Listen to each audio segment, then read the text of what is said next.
Welcome to qnawire.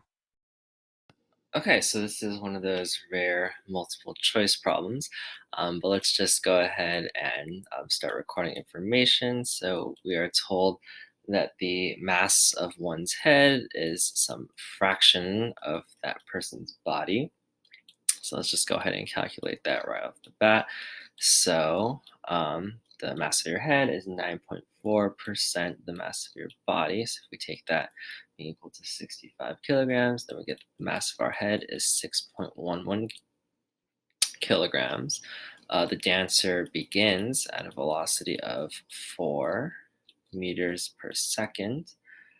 And then because of an interaction between the neck and the head, we come to rest afterward over a time interval of 200 milliseconds or 0.20 seconds. Great.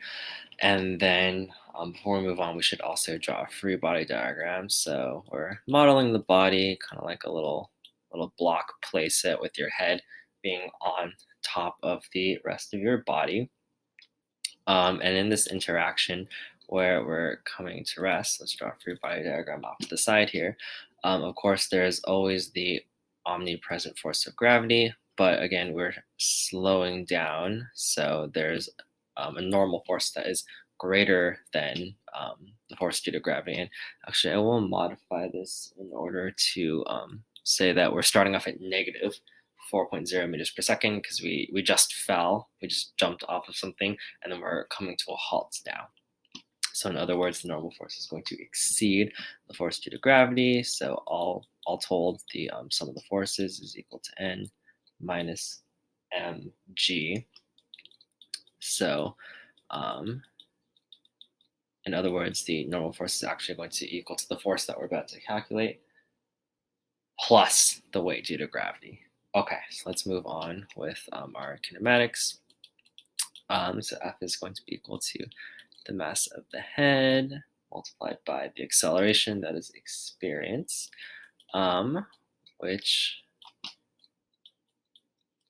that's an average acceleration, so we can substitute that in for delta V over delta T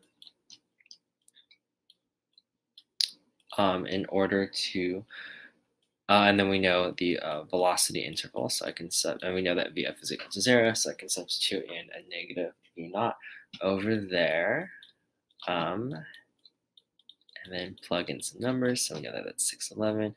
We know that that is negative 4.0, and then on the bottom we have 0.2 seconds. So numerically, our force is going to be equal to 120 newtons. However, that is not the full story because what we're after is the force of the neck on the head. So we're going to have to come back over here and actually solve for the normal force. So it's going to be the 120 we just calculated plus the weight of the head, which we said was 6.11, being multiplied by the force due to gravity.